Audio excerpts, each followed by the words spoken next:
Welcome back to Derailed. I am your humble host, JJ Lahey, here with my esteemed co-host, Mr. Jake, the Draft Robot Schyvinck, and we have a special guest. That would be Christoph Scott, a.k.a. Chris Jackamit. He is one of our resident nerds. We got a couple. And I had a blast meeting up with a bunch of people who watch this show at the draft. I'm going to wait until we get couldn't have been. I'll wait till we get a couple other people trickle into the chat here, and I'll start posting some of the pictures. But yeah, I mean, we have a total audience of 6, and I met up with 5 of them. So I'm sorry, I couldn't help do that. That was you just teed it up for me. I mean, it's kind of a self-owned though too. I know that's your show the point, too. though. So that's what I love cell phones. Cell phones are awesome. Well, I had such a great time talking with Chris and a couple other people, but I was talking to Chris about our draft picks, and I was like, we got to get Chris to come on for an episode and talk. Jake and I have talked in the past about kind of wanting to do some more, listener engagement stuff. Have some longtime listeners come on for an episode or something like that. So listen. We like, here we are all talk and no action. And so we come up with great ideas and never act on them. So this is really off brand for us to actually finally take a step toward, accomplishing this. So Chris, welcome to the show. Thank you for taking time out of your busy schedule to do this with us. Thanks. Yeah, it's good to be here. I had the pleasure of getting the background story from you on a project that you were working on. I'm too old for this. Yeah, man, we'll do our 2027 mock in just a minute. All right, yes. Chill. We're trading up for Smith. No questions asked. None. Look, here's what we're doing here. I have to share this. Chris made this. All right. This is a real live Packy the Packer trying to bring it back. So what year was it that Packy the Packer was in play? He was our 1-year mascot. I believe it was like 87. And I was trying to redo it. The original one, you can Google it. You find some old photos. It's just like an old school, green and gold Packer helmet, and I just put a leather helmet instead. After the draft, I donated it to the local Goodwill in Green Bay. So if they have it there, you might be able to find a little gem. I asked Chris as we were standing there, I'm like, so how much did it cost you to make this? He's like, dude, I lost track at about like $700 and 30 hours or whatever. So yeah. But the important thing is you had fun making it, right? Yeah, it's always good. I'm always doing something new each year. Excel spreadsheet. We did the mascot this year. I want to do a mock draft simulator. Maybe we'll do a mock draft battle, Heck yeah. Let users kind of do their sims each week and then put scores and see who can get sort of the best 3-year score out of it. That's kind of how I view it. I feel like you nail 3 drafts in a row and you set yourself up for a Super Bowl. And I feel like we did the last 2 drafts went pretty well. I'm not sure, we'll see how this one plays out. But I think when you say the last 2, you mean 23 and 24? I knew he was going to bring this up. I knew he was going to go there. All I'm saying is I really liked 22 and 23. That's all I'm saying. I'm going to leave it at that. I liked 22 and 23. I just don't understand why the 2022, why leaving them out? That's such a good draft. There's such an easy answer to why 22 and 23 are good, and 25 we'll talk about. JD doesn't want to talk about 24. There were no receivers picked in 24. That's the problem. Boom, solved. We don't even have to dig in. That's it. Can I just take a second and say it's hilarious that I have come so full circle, because for a long time I was known on Twitter as like the anti-receiver guy. I was the guy, there'd be some sort of conversations and I would like kind of enter the chat and like random people I had never talked to before, but like, oh gosh, this freaking guy again. Yeah, we get it, dude. You don't care about receiver. So that, I've come full circle. And I think that what broke me was watching the Packers receivers, specifically Jaden Reed, but like everybody in 2024. I just think like Jaden Reed to me just kind of became like my whipping boy on the issue of like, can you just catch the freaking ball? And obviously Wicks had his problems too, but I think I had like, I don't know. Anyways, we have Tool for this in the chat. YOLO, how you doing? How you doing, Tool, for this? Happy you're here. I was really sad that you were not one of the people I got to meet up with. I do want to real quick hit some of the cool folks that I was able to meet while I was there. So one of them, Mike Hebring, a.k.a. Packers super fan, had a really great chat with him. What a fun dude. I really enjoyed him. Definitely hope to run into him again. There was my guy, Joey D. He and I actually hung out together for basically the entire trip. We live, both of us, in the state of Michigan, so we ended up carpooling together. It was a blast going over there. I did meet up with, I don't know if you guys know this guy, NFL Outdate, host of the Freezin' 4 podcast. Really had a good time with him. I would tell you all what a wonderful guy he was. I can't, because he explicitly told me that he does not want the word to get out there that he's secretly nice, that he wants his online persona of being a jerk to live on. So for that reason, I won't tell you that he was like one of the most fantastic people that I have ever had the pleasure of hanging out with. So he and I hung out for a couple days too. I did get to run into Drew D, and Drew steered me in the direction of some fantastic thrift stores where I got the best Packers merch. All right, check out this hat. This hat. Okay, I got my NFL draft patch on there. This hat is sick. I came home with a vintage Packers coat that I'm absolutely in love with. I got a Reggie White jersey. I got some great jerseys and shirts and hoodies and multiple hats. So thank you, Drew, for that good steer. Got to meet his good friend Andrea as well. And then this was a fun one. So I'm just chilling in the Packers Pro Shop, and a guy just comes walking along, and he's like, "Hey, is your name JJ?" And I'm like, "Yeah, who are you?" And like at first he didn't want to like tell me who he was, and I'm like, "Okay, but you know who I am. You got to tell me who you are." So this is Zach, and I had a good time talking to Zach.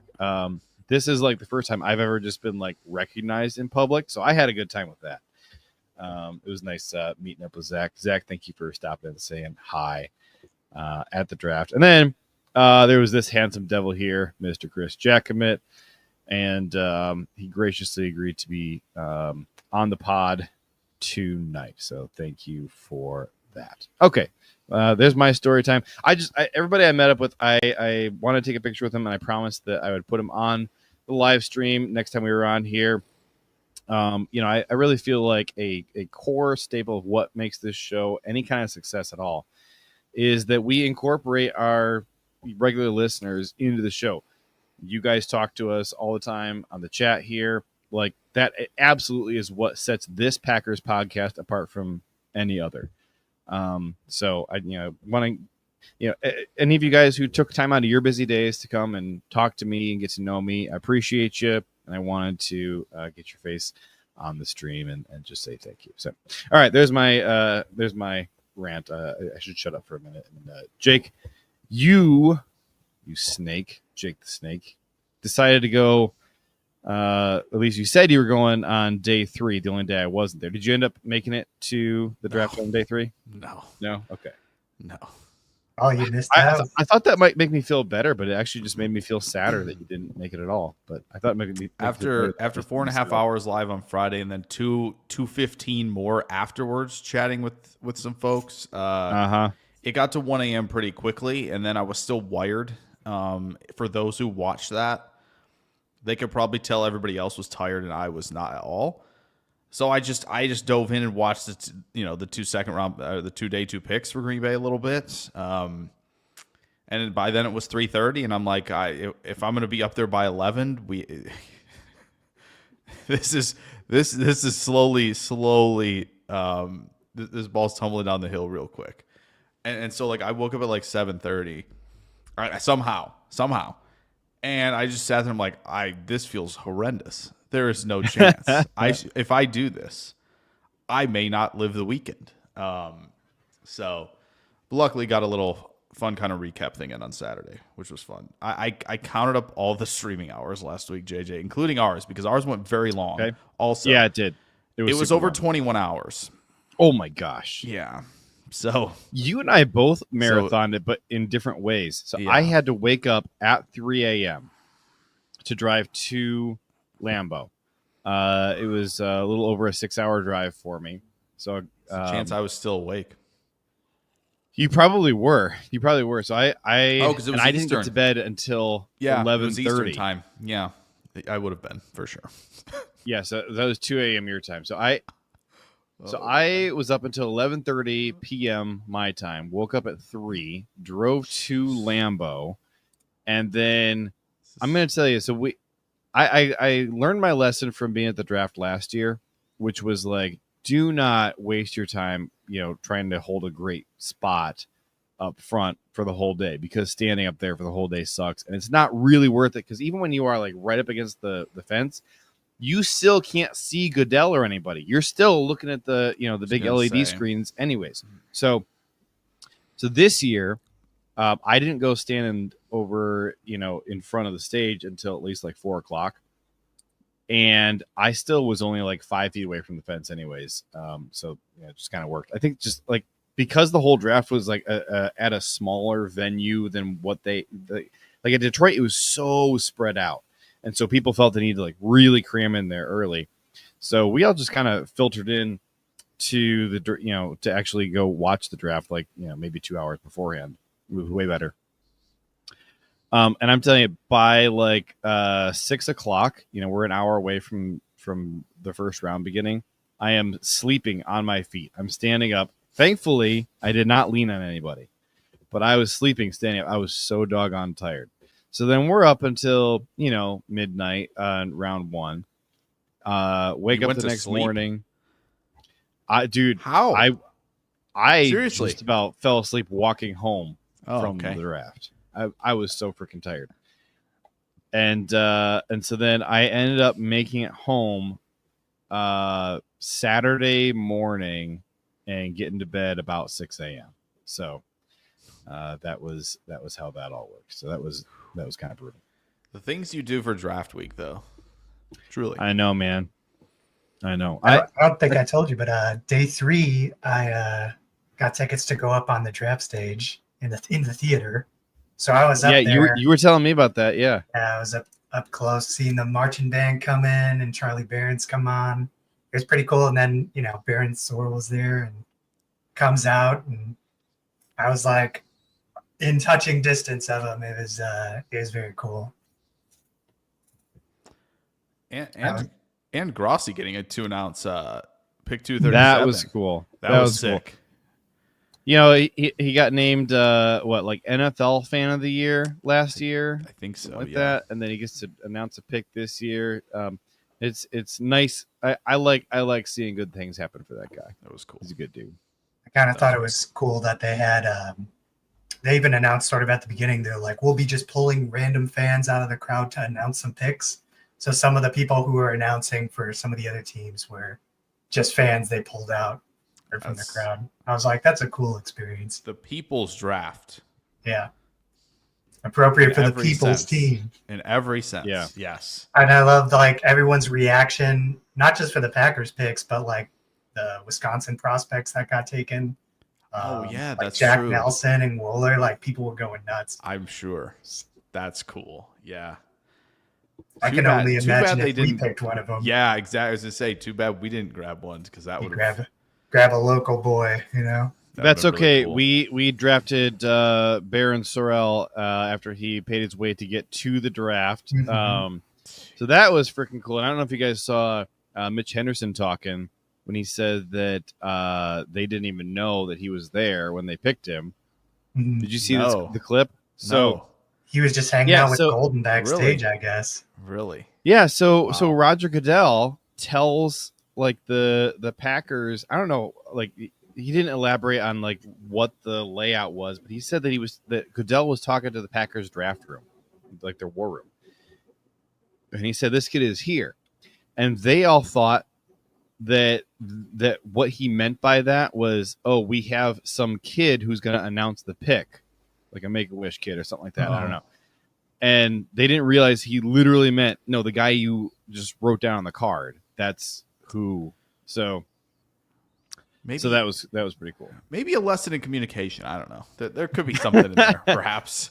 I don't know what communication there would be though, because these guys are so buried and focused in what they're doing. Like, I get Goodell, the sense man. that Goodell, they get the he's end. here. Who is he? Right. That's really the problem. Goodell's got to, They're playing the pronoun hey, game. the player you're picking is here Yeah. at the very least. Like,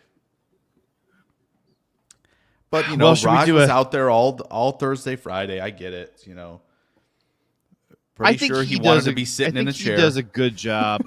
Oh, yeah. I like that For he's gives all the guys hugs and all that kind of stuff. I mean, I think he does a good job with that. Honestly, He did the handshake with Carter on Thursday, right? Yeah. That's who did the handshake. I think, right? Carter did it. Yeah. I had to go back and rewatch. I don't have anything here to be. I can't be remember. I was watching the thing, kind of thinking that but- it was. I was almost thinking it was Shamar Stewart, but I think it was quite a few Maybe picks Stewart before did one Shamar. too. But No, you're right. It was Carter. It was Okay. definitely Carter. Abdul Carter. That's right. Because I remember I was like, as they were starting to do it, I was still thinking that I was looking at Abdul Carter's outfit and trying to determine if he was trying to look like Darth Vader, because he always did the Darth Vader thing in college. So I was trying to. He's come wearing out with like the all helmet black. I think he should have, yeah, but he was coming out like all black, and then his shirt that he was wearing kind of looked a bit like a cape. So I couldn't tell was he trying to look like Darth Vader? If so, it's pretty on brand for him. But. it would have been perfect.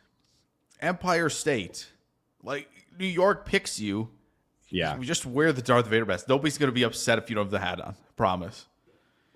It would have been too perfect. just wait until he has to go get blocked by Luke Montgomery. Yeah, or Luke. The heck's our name? Luke Musgrave. Luke Montgomery's still in It's like, college. Are we trying to? Are we trying to mesh two players here, Montgomery and Musgrave? No, That's interesting. I think we have him. I think we got him. I think we picked him, JJ, in the third. Luke Montgomery Kinda. he's a redshirt freshman offensive tackle for the Ohio State Buckeyes. But I was trying to say Luke Musgrave, and my tongue just said Luke Montgomery. Gosh, you really are ready for 27. Wow. I really am, I guess. I don't know. We'll have to see if Luke Montgomery's even get drafted. We'll see. He hasn't played yet. Not to get ahead of It says ourselves. Ty Montgusgrave. So listen, That's are we the going to one. do a 2028 mock draft, or do we want to talk about the 2025 actual Packers draft? Boy, that's Hey, Dershel, Montgomery. flip of a Jensen. coin, I mean, here's the argument for doing the 2028 mock draft. Donos, right? What kind of donos are we going to get if we're actually not have doing one that you can do? I put Packers draft picks explained in the title of the video here, and then we're casually 20 throwing around the minutes in. idea of, hey, do we just do a freaking mock draft for 2028 that nobody tuned in to see? I can't do a 27 here or 28. Chris is here. like, why did To I even do this? the 2017 mock draft, we'll go back to the past. Now we're talking. Oh, you give me the Let's make it all opportunity better. to not draft Kenny Clark. Heck yeah. I was thinking, Kenny Clark, was that 17? He know, was. one He of was the- our No, first that round was pick in King. That was 2017. King. one of the King. things Oh, I you're thought right. about with that, They traded out. 2016. 2017, they You're right. traded He was out. 2016. Yeah. I couldn't help You're but right. think You're about right. You're right. the teams who traded into the first, and I kept thinking about what would the Packers have done if they took those trades to trade back. All right. So listen, if you get yeah, the yeah. Falcons trade to go back to 46 and get a first next year, or if you take the Dart trade to go back to 34, and then you get a couple other picks. Yeah. interesting. if was there a player available? Green Bay I'll tell you could have what, taken in 2017. We could go probably revisit that. I don't remember it coming up very much. We'll do a 2017 redraft, and we'll go back and we will find the perfect. I'm thinking like a defensive line player, maybe an edge player. All right, for $50, we'll do a first round only. No, too old for this. We don't have to go there. We don't have to go there. Truly, we don't. We're not going there. No, I got it. It's just Colson Disappointland. We don't have to go here. Colson Broken Heartland. I need to turn that into a short real bad. I was very sad. My wife was talking to me yesterday about something about shorts, and in my head I was just thinking, the short videos that yes, we all work on all the time. No, she was talking about as in pants. And we were at least 2 minutes into the conversation, and I was just completely lost what the heck she was talking about when I realized that I was. It's what happens when you're online too much. Oh yeah. We're definitely online too much. We've all been there, and we're all being there as well. So Packers draft class 25 probably should get there. You know what I'm saying? Let me ask you this. I'm gonna poll both you two guys. Is there a player in this Packers draft class that is more interesting to talk about than Savon Williams to you? Somebody you'd rather start with than Savon? Because it's by far the least straightforward pick. So there's the most to dig into there. Maybe Colin Oliver. Yeah. Okay. I mean, that's my favorite pick. That was the Colin's other one. my favorite pick in this class, and it's not close. I felt like a lot of the pick is Oklahoma good State content. guys got discounted because of the injuries that they had and the underperforming nature of their own team. Yeah, they were an afterthought after 3 weeks. Mm-hmm. It was very much we're not paying attention there at all.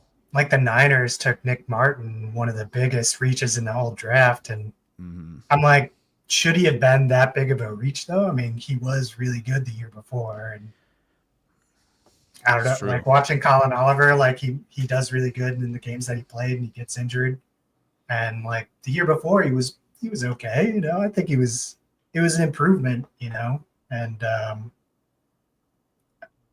when you're thinking about guys who might be better than Kingsley or Brenton Cox, Oliver and Sorrell, I think that's a step up for those guys. I don't know if they're gonna crack the starting lineup rotation, but it feels good from a place of depth and rotational play.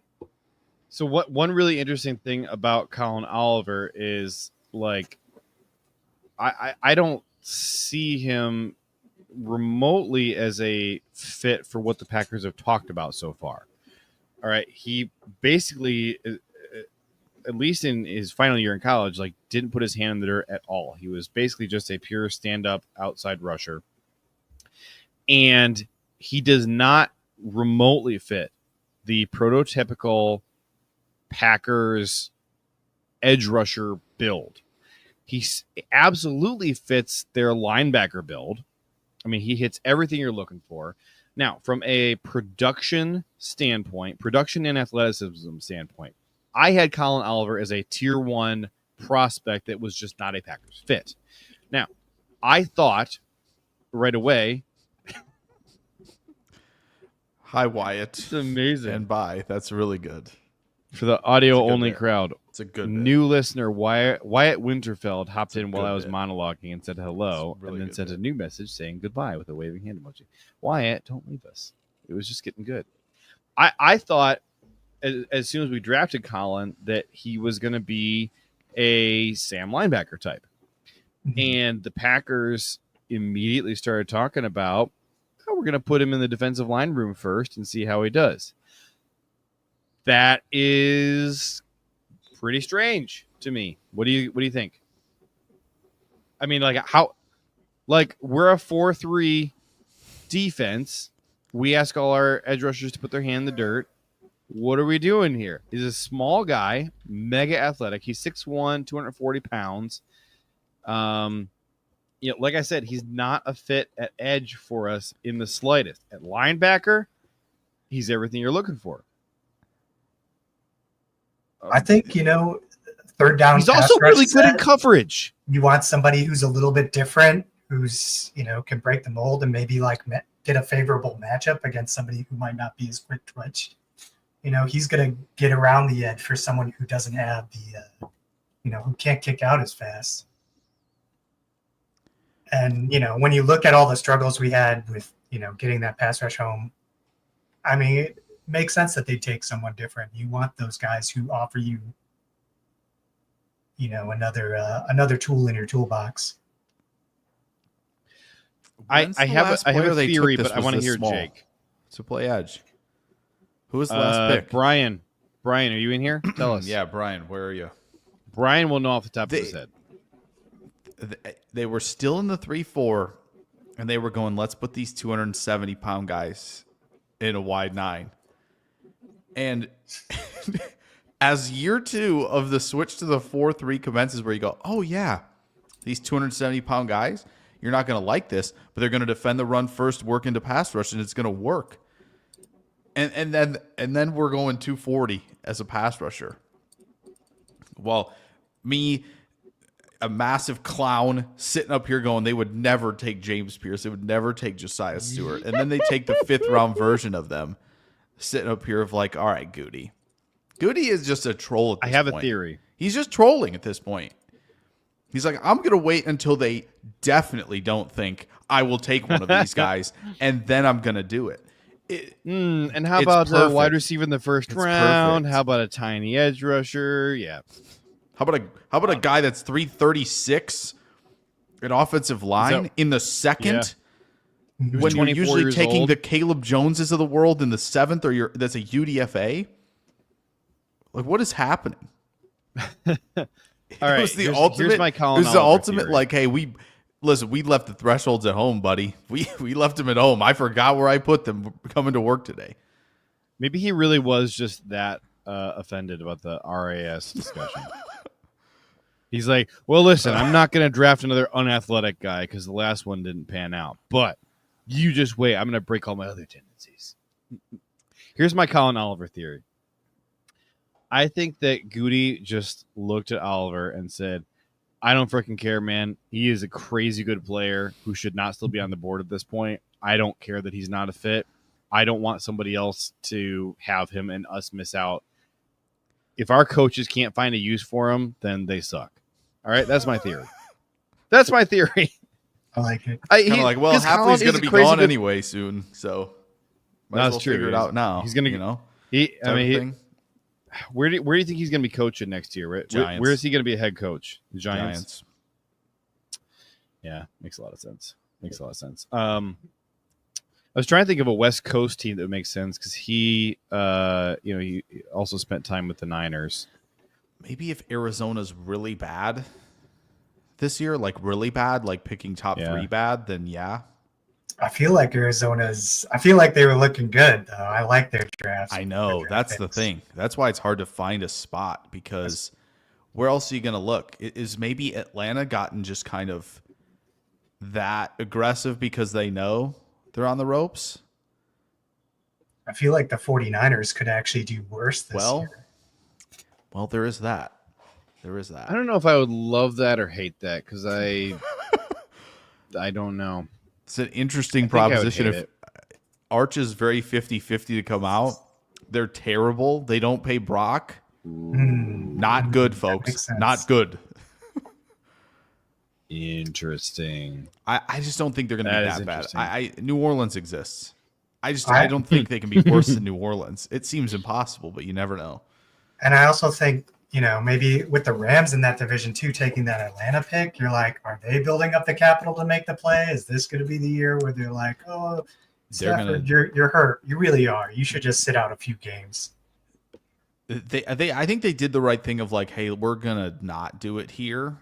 Mm-hmm. We're going to wait, and we're going to either 26 or 27 make that move. Mm-hmm. But yeah, I mean, like, back to Oliver real quick. I know that I talked about this a lot this week, about like and many people have talked about it before me, and we've obviously seen the league move in a cyclical sort of fashion where I think the pendulum is swinging way back towards running the football, big interior guys on the offensive line, edge rushers that you have to be able to defend the run or you're a waste of my time out there, like type of thing. 2 tight ends. Chicago's going to do it. 2 tight ends, almost a positionless player that can play tight end and slot receiver and maybe even play on the boundary. Like, this is a big swing. And having a 240-pound, what is he? Whoa, type of thing. Like, you may have to ask him to play linebacker. Like, you may need guys like this big to be playing that position eventually. Like the Lions took Campbell, right? Like he's kind of the guy that you would maybe recognize in the division most of he's big. Like he is big playing this position. And they, the Lions, who obviously have made that shift very clear already, obviously go that direction because I think they know, right? And they understand what's going to be happening, I think, very shortly. And that's why I think a team like, I know everybody kind of hated their draft, San Francisco, they got 2 nose tackles who can stop the run. They got an edge rusher who can stop the run. Mm-hmm. I think they know. I think they understand. Is it the greatest draft? Like, were their receiver swings very stupid in my eyes? Yeah, kind of. But like, I think they understood. Like, hey, if we're gonna get back to this thing at all with Philly, with Detroit, we have to have an answer up front. We can't not have one. Otherwise, we're getting run off the field, and it will not be close. We'll be strutting into a Sunday night game against one of these guys, and it'll be 42-10 in a blink of an eye because we can't do anything to stop them. So I'm wondering if Oliver is maybe these guys always scare me, right? The hybrid players, right? Taking Jalen Walker at like a 15th overall type of thing where, what if we do this here? What if we do this here? But guy can already rush the passer. Again, just wondering, if he has a plan to rush the passer, if he can have a plan for blockers working the second level at all. Just kind of throwing that out there. It's very true, Adam. I think the whole thing makes a lot more sense if you completely discount what I think it was John Eric Sullivan. I forget who it was who said. No, it was Mitch Henderson. Mitch Henderson was the guy talking about Colin Oliver. And he said, "Yeah, we're going to put him in the defensive line group to start, and let him get a crack there." Like, if you completely just discount that and just say, "Hey, Mitch doesn't have any idea what he's talking about," then the whole thing makes a lot more sense. Because then, okay, Sam, who's kind of sometimes sneak up and play like a rover role, a jack role, whatever. Be a jack rusher. That makes a lot more sense. And, no, I don't think Colin, especially at his small size, is a great run stopper. He wasn't in college anyways. I think it'd be harder to teach him what he needs to know going up against NFL offensive linemen all day to stop the run. And he makes a lot of sense at Sam. And Tyler Dershel just got ahead of me. How does Isaiah Simmons fit into this? I think that the Isaiah Simmons issue factors into this a little bit.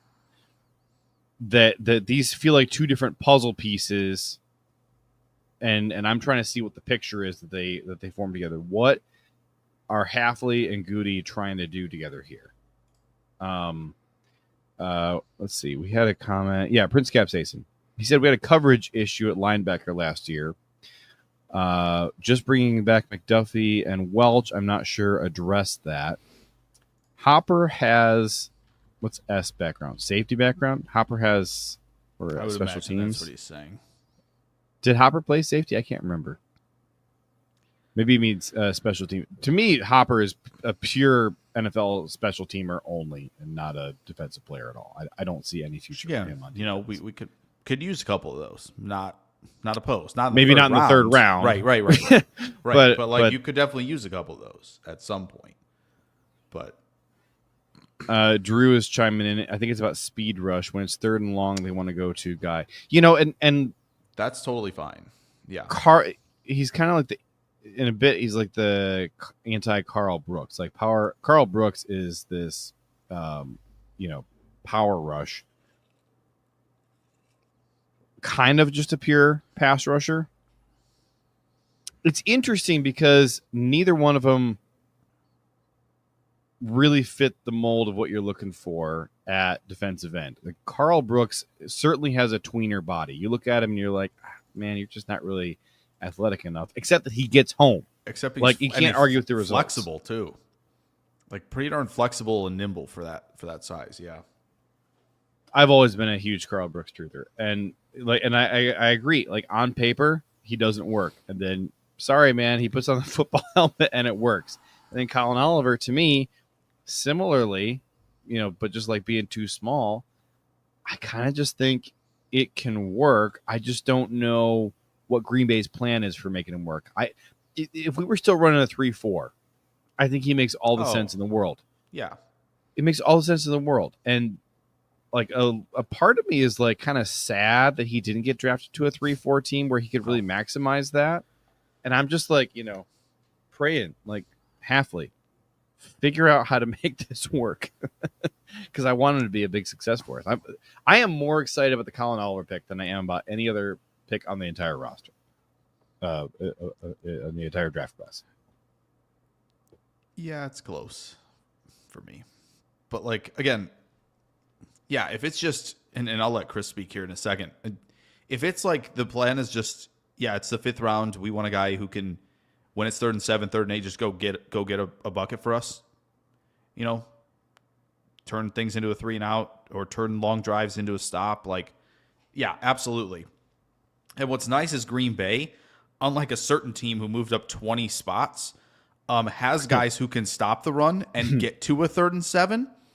Whereas a certain team who moved up 20 spots to get 2 guys at 240 might struggle to get to some of those 3rd and 7, 3rd and 8s because of who's on the roster at defensive line.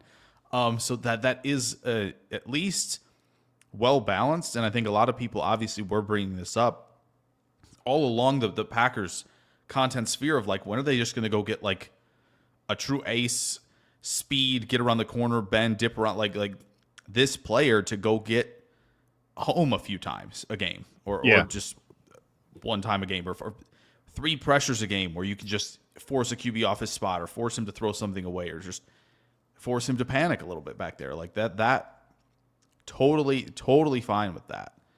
And it's good that they have the big defensive ends who can, hold the point of attack and presumably get some run stops early in the series, early in the on 1st and 2nd and 10, all that stuff. So, well, to me, this plan hinges a little bit on better run defense from our middle linebackers and defensive tackles than what we saw last year. And I've ragged on our defensive tackles for a bunch of years, and we've now cycled through 2 defensive line coaches in the last 3 years, and I do think that the coaching and the scheme has been a part of it. So maybe 3rd time's the charm. I do also think that there is a talent issue there as well. And by the way, same for the middle linebacker coaching situation. We're on our 3rd middle linebacker coach in as many years. Freaking Kirk Olivadotti, I thought was pretty terrible until Joe Barry got to town. And then, basically it seemed like Joe Barry was kind of taking over the middle linebacker coaching. I really liked what Anthony Campanile did last year. Really sad we lost him. So we will see what is going on this year. Adam Huddle asks, can you guys explain how Half would ideally use a Sam in his defense? I'm going to give like the short 3-second answer. Then I'm sure one of the other guys is going to give a smarter answer. But like one of the biggest things you need a reliable Sam for is when you're playing a team like Detroit or San Francisco, we're going to run these 2 tight end sets and beat the living tar out of you. I'm sorry, it's not the time to go 4-2-5 anymore. It's time to pull Javon or whoever is playing nickel for us on that at that point in the season, pull him off the field, put a bigger body out there. So Jake, Chris, give a more sophisticated answer than that, though. Chris, go ahead. He's been waiting around a little bit here. I mean, I think you're exactly right. You're trying to match body types here, and you're going to run, 2 tight ends, and you want somebody who's, 6'4", 240, not a defensive back who's 6 foot 200. It's just going to get bullied. And if I'm putting, Colin out on the field as Sam, I'll probably put him as like a wide 9 and give him the option to either cover that tight end or just bring him in hot, and the blitzing upside's tremendous from his last year. I'm just hoping it carries through. The Sam too is more often going to be tasked with covering the tight ends, and like we have gotten to a point, there's not a ton of like elite tight ends in the NFL. Lucky for us though, we have multiple of them in our freaking division. All right, 2 times a year we're going to be going up against Colston Loveland, whatever is left of Cole Kmet, TJ Hawkinson, Sam Laporta. Who's the other tight end that the Lions have? Who's their tight end too? I know they got some. Their two Wright. Is good. Is it still Brock Wright. Yeah. I think it's Brock Wright. I think so. Dershel with the meme. The number one reason I'm glad we're no longer a 3-4 defense is because I don't have to listen to Twitter, not understand what an outside linebacker does. But I know Dershel's just kidding. Yeah, they made the wrong argument with that, right? It was not, we can't have them dropping into coverage. It was, why do we have 270-pound guys doing the job that they shouldn't be doing? Like, we can't. That was I think the argument that should have been, I think, made more so. And yeah, to Oliver's thing as being the Sam, right? It also gives you, like, when they're doing like pin pull stuff, or when they have, the right left tackle, whoever's leading the charge might doing kind of a short pull out there or something like that on a perimeter run. It gives you that extra bit of athleticism to spring out there, hold the point of attack, and turn that run back inside, which, again, obviously it's helpful having Gary and Van Ness, who are great athletes in their own right. But at 240, it gives you a little bit more juice of like, no, back inside, buddy. No, I'm turning this thing. You're not getting to the perimeter. You're not turning the corner here, type of thing. So that also will help when they have to match, the 12 personnel, which I think, as JJ pointed out, they're going to have to do quite a bit, unfortunately. And I think, did Minnesota add somebody too? At tight end? Yeah, either in undrafted free agency. Someone else can go while I find that. It's interesting kind of looking at the roster and seeing before this draft, who did they have on the roster who fits that sort of tight end coverage mold. And the only person there to me is like Quay Walker at 6'4", 240. Whereas like all of our defensive line is like 270 plus. Like we just favored these guys. Now you're getting, Isaiah Simmons and Colin Oliver in here. Well, and this is the funny part too, going back to Preston Smith. Like, okay, he's body type, he's just a defensive end, and we had him play an outside linebacker, and the coaches raved about it. Hey, he's great in coverage and all that. Sure, he was fine in coverage. And then we switched back to a 4-3 defense, and he asks to get traded because he doesn't think that the new scheme fits his strengths. Mm-hmm. I just find it funny. That's all. I just think it's funny. It doesn't make any sense to me. It's just who's the tight end, Jake? I can see you got it. So they drafted Bartholomew from Pitt, but obviously Josh Oliver is the one who came in as like a big receiver, and just in like 3-4 years has become a dominant force as an inline blocker. So they've kind of loaded up too. Just saying. And they also got Kobe King, who can get off blocks. Linebacker. Like, they know.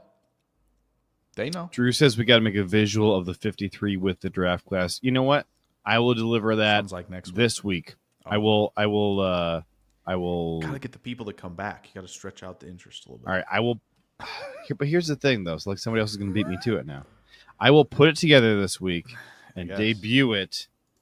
And I will tell you, unless a surprise trade or cut happens, this week, I'll tell you who's going to be on. I don't even need to tell you who's going to be on that 53. You should already know if you know me at all. Who is the guy who I'm going to put on there and everybody's going to immediately raise their hackles about? Zane. It's Ja. Oh. Money. People will be Who are you mad gonna about say? that? Yeah, people want him gone, or they think it's Everyone wanted a it could be cornerback, an you know? We didn't pick a inflammatory- corner. He can't We leave. got a Micah Robinson. That's fair. That's true. tool for this is Orzek. I am putting Orzek on there because I'm trying to be realistic, and I know that Orzek has pictures of Ed Policy. So The Patriots just released their longtime long snapper. doesn't matter. We have Orzek, and he's got a gun to our GM's head. Listen, Doesn't that matter. was the point. I wanted to bring it up because they're not going to make that move. But it's just, No, they're not going to make a stuff to move because pass for along. whatever reason they Ja think has to be he's there, the guys. bee's knees and rainbows come out of his tuchus. Can we talk about Savon Williams now? Sure. I like it. We're doing meat, potatoes, and dessert last. This is great. I can't wait to get there. Jake, who's the pick you want to talk about? Is it Belton? Is Belton who you want to No. talk about? No. You know who it is. Let's We've been talking about for Golden. months, JJ. Golden. We've been talking about For the Golden first for time months. since 2002. Yeah. I- Okay. I actually, you know what? Savon We'll get there, Williams we'll get there. Let's start excites me Let's start more with than Golden, and then we'll pivot Go to to Savon. Savion. Yeah, go to Savon. No. Let's start with No. I No, want no, no. you to No, talk no. about Golden. I will get my time to talk about Golden. Don't worry. I'm I giving will you your get my time right now. The No, floor is yours. I want Chris. Look, Chris I'm was gonna starting press- on a great. No. Chris was starting Yeah. on a great thing about Savon. We're going there first. We're going. All right, Chris. We're All right, going there Chris. The first. floor is Can I just say, Savon Williams excites me more than Golden because he just has so much. There's so much you can do with him. I mean, maybe you want to call it a gimmick, the quarterback in New Orleans. Oh, Taysom. Yeah. like Taysom. Doing the Mickey Right, Mouse but- stuff. Yeah. 6'4", 220. You know, like he's got speed. He's twitched up. I mean, running out of you can run out of the wildcat. Throw some change in there for a game.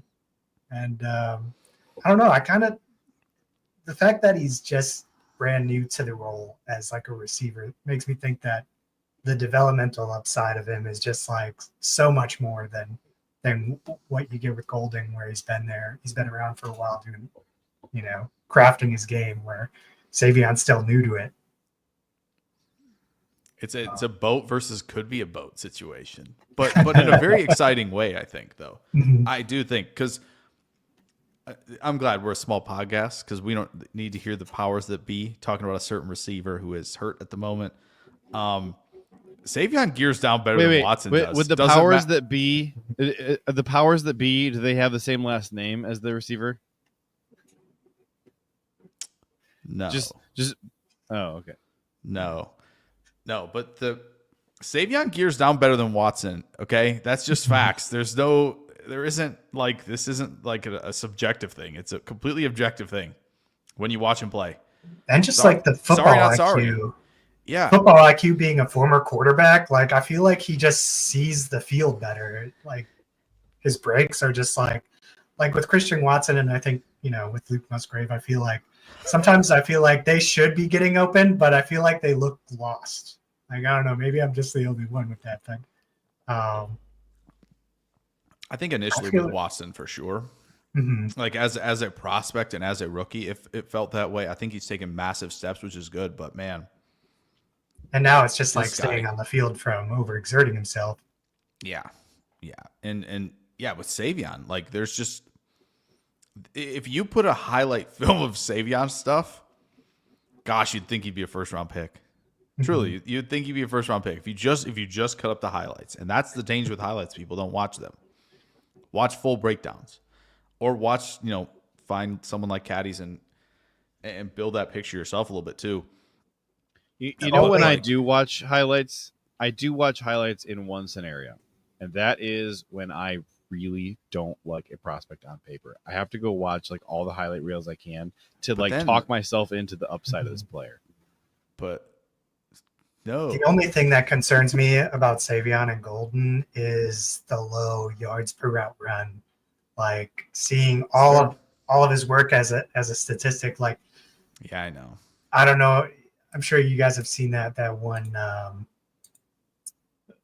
It's like the graphic of the wide receivers drafted since 2020 with below 2 yards per route run, and like, all of them except for one who was drafted last year, they all were busts. Like, Yeah, just Golden's the new Brian Thomas. We're fine. yeah, if he turns out Picked at the same number, if I'm not mistaken, as well. Was Speaking of which, that was they were why both I picked didn't like 23rd. that was why I didn't like Brian Thomas. Right. Yes, it was like, this is the 1 year of production, and then as Chris pointed out, the overarching production profile. They were both picked at 23. They were both picked at the Michael Jordan selection, so we're good. I think what makes me feel better about Brian Thomas and Golden, like having those low numbers, is when you realize that they weren't the wide receiver number one. Like, their offense wasn't crafted around them, at least with Golden, not to begin with. So you can imagine that number being brought down by his early games where he's asked to run these routes as like a second, third, or fourth read.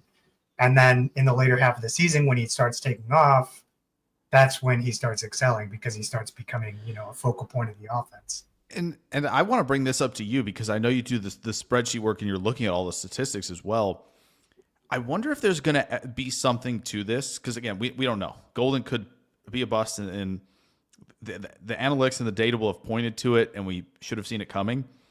But if he becomes that guy for Green Bay, I wonder if there's any credence to the idea of like this transfer era where guys are moving. And again, production at Houston wasn't great either, but guys are moving up to a different school, different system, all that. And just like we talk about kind of with guys shifting systems as young players in the league, or, defensive players maybe more so, I just wonder if this transfer portal era will see more guys get up to speed midway through the season and get on the same page midway through the season. Goody even talked about that. Yeah, and I think it could track. And I know two of the guys that one of the guys at Underdog Fantasy, Hayden Winks, who goes through a lot of the data and stuff like that and talks a lot about this, he mentioned it as well, of like, there could be something to this depending on, once we get more of it, right? But it's just, I think, a good something to throw out there of like, yeah, if guys are transferring and then you're kind of seeing this late breakout and you go, well, the entire season as a whole, statistically, production-wise, it's not the best, but you go, okay, well, they are shifting schemes, all of that. Are they coming in as the one? Are they coming in with low expectations? Are they buried in kind of what Texas was doing at the beginning of the season? Rotate all these guys in and out. And obviously that really doesn't play too much of a part in the yards per route run, because you still, when you're out there, you're still looking to produce, no matter necessarily the size of the snaps and the route participation. But it could. Do you give Savon any pass on the yards per route run with having Besh on the field at the same time as him? Give him any pass at all on that? Like they were force feeding the ball to Besh, deservedly so. Besh is another one where if you take the entire production profile, over his career, quarterback was not very good. The quarterback sucked. It's true. I want to say his season as a whole was pretty good, though. I want to talk a little bit about Savon from a little different angle. Yeah, he almost got that would be this year. Besh did, sorry. Oh, and Savon was at 2.1. Yeah. Matthew Golden was at 2.1. Romeo Dobbs, his last year in college, was at 2.3. Plus Besh Jalen Reed. I did not look at his last year in college because it was a dip year for him. Same with Dontavian Wicks. Don't do this, Tyler. Don't do that. Savon 1.1 for my Dynasty League. But Jaden Reed and Dontavian Wicks, I pulled the 2021 seasons because those were their big productive seasons the year before their final year in college. But Jaden Reed, 2.67 yards per route run. Bo Melton, 2.28. The only guys with decently high yards per route run of the receivers that Goody's drafted recently who are still on the roster. Wicks at 3.25, respectable. And then, do you recall at all where Christian Watson's yards per route run was? I thought it was high. Like, wasn't it like 3.7? 4.33. 4.33. It had to be. Because he was a deep ball threat. I mean, Yeah. It was like we're running quarterback power. We're running, some of the kind of full house stuff, and that's like, all right, we're unloading to that guy over there. So he's getting the ball. Interesting looking at Golden's profile. You look to like week 12, like his yards per route run is like hovering between 1 and 2 the whole time. And then after week 12, it's like all above 3. And that's where you're cashing in on. He's taking over the offense. Yeah. His yards per route run under the lights has to be outstanding. That's also a good factor. You want the guys who step up in the big moments and the bigger competition. Well, and I know agree. JJ and I were talking about this with Golden of the was it first downs per target. So he was I got that. He was high his final year in school. He was over 50%. In fact, he's one of only 2 receivers on this roster that Goody drafted, plus Bo Melton and Malik Heath, who had a plus 50% first downs per target at any point in his career. Matthew Golden, 50.6% his final year in college, and then Dontavian Wicks in 2021, 52.7. So career first downs per target. Any guess where Matthew Golden ranks there? Career third. It's first by a country mile. Good. All right. Second place, you got Christian Watson at 40.56. Golden is 47.5. It's not close. Where was it? Jaden Reed, Bo Melton, Malik Heath, career first downs per target, sub 40%. Actually, Bo Melton was sub 30%. Dobbs, Wicks, and Watson were all at 40 point something. And then Savon was at 39. So kind of right in line with Jaden Reed, actually. I think the interesting part looking at Golden's numbers, too, is he's throughout the year, he's running about the same amount of routes per game. And you see that the yards per route run changing towards the end. But with Savon, like there's a lot of fluctuation between how he's used. Like some games he's running like 40 or 50 routes, and some games it's like 10 routes. And he actually was doing better when he was used less often as a receiver. That's super duper encouraging. Well, it makes me think that Savon is more of like he's still like learning the the Taysom position. Hill type, right? You're not going to be using him like a regular receiver. You're going to have a few plays drawn up for him with a high, like, expected EPA or and use them that way, right? Yeah. Tools in the toolbox. You got to have surprises for your opponents. Let me pitch you a totally different vision for Savon that I don't think people are talking about. Quarterback. That is, looking at the receivers we have on our roster. Running back 3. Well, Drew says that's Debo Samuel. That was a snap as a center, I believe, too. So we needed a center, right? That's what I'm talking about. Yes. Bulk I think, baby. Let's go. I think when they were at pick 87, they were debating between, him or Jared Wilson, right? And they're like, well, who's the better center here? That's how they got to Savon. Oh. So I did hear yards. if the Packers took Wilson, I won't. Yeah, the Patriots, they were taking Savon to be the center. Savon Williams is a New England Patriots name. Like that is as Patriots of a name as it gets. When it was kind of like when everybody kind of first I think came across the name was kind of like he just does a lot of different things, wears some hats for the offense. People went Shanahan, there it is. He's going there, and then kind of like. It wasn't like, what about Green Bay? What about LA? What about, Seattle? They got Kubiak over there. Like nobody kind of branched out the other options. They were just kind of like, Shanahan could probably do damage with him. And it was like, well, yeah, but there are other like good play callers as well who could probably do damage with a player like Savon. And lo and behold, he's coming. So the one reason why. What about Savon as the X receiver? Maybe not week 1, year 1, but no. See, as a developmental guy, I think he could step in as a role like that. But I would expect that as like a. Hear me out. His junior year, position. He's still learning it. Listen, here's the sizes of the wide receivers on our roster right now. Okay, the only guy who's over 6'1" besides Savon is Christian Watson. The only guy who is over 208 pounds besides Savon is Malik Heath.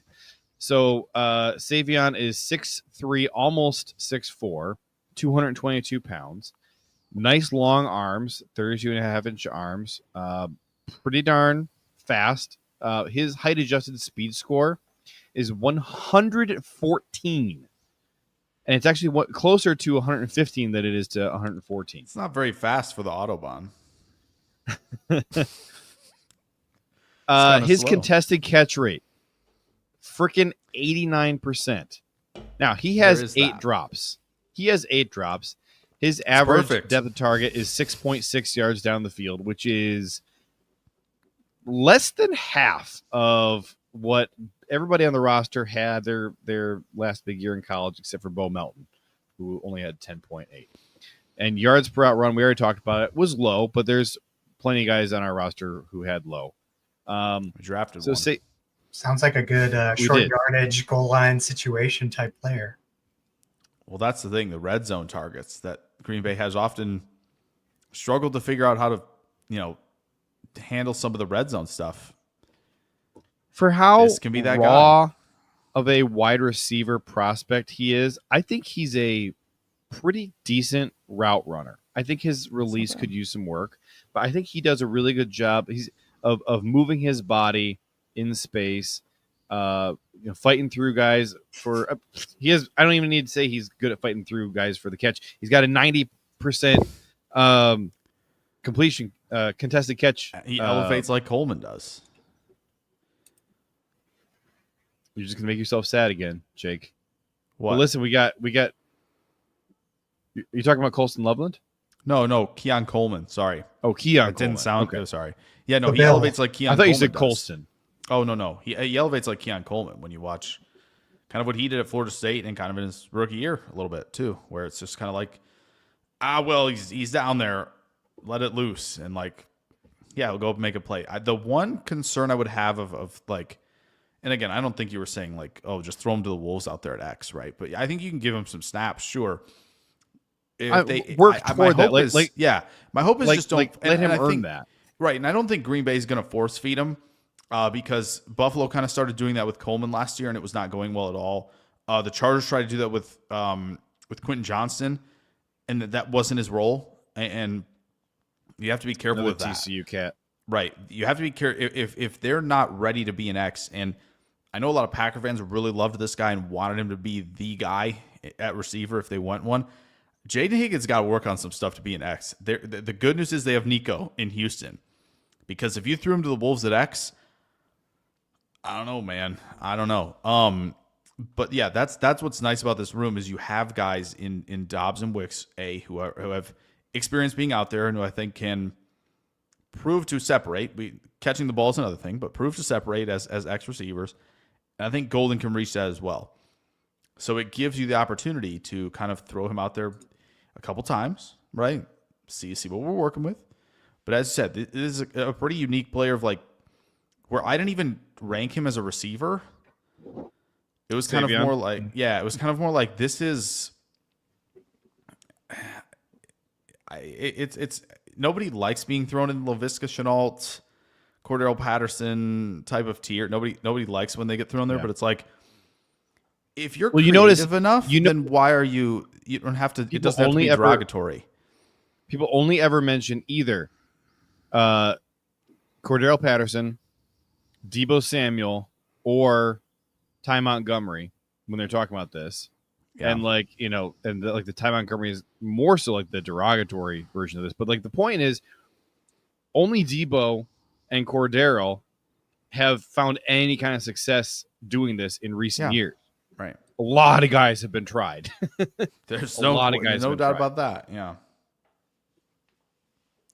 But it gives you a unique skill set to work with, where it's like, hey, if we want, Jaden Reed to run more big boy routes because we think he can do that, perfect. We have our guy who can, be messing around behind the line of scrimmage, taking some of those reverses off of that orbit motion, and like, we're good to go. I think, and again, he can give you somebody who stretches the field a little bit, who's got good gear down ability. Like you kind of get surprised by the throttle control because you're used to bigger guys. Not to mention his name again, not having great throttle control because they're bigger, and it's like, okay, that's fair. They're bigger, but then you watch Brian Thomas do the same thing, and then maybe kind of like, oh yeah, okay, so they can do this. But that's the thing with Savon. Drew is pitching that he wants to see. Drew in the chat is pitching that he really wants to see Savon playing out of the slot, which, to his point, there have been some more interesting. There have been some effective big slots. He didn't play a ton in the slot in college. He was there on 22% of his snaps this past season. He mostly played out wide opposite Besh. I don't hate it. I think you could find some success there.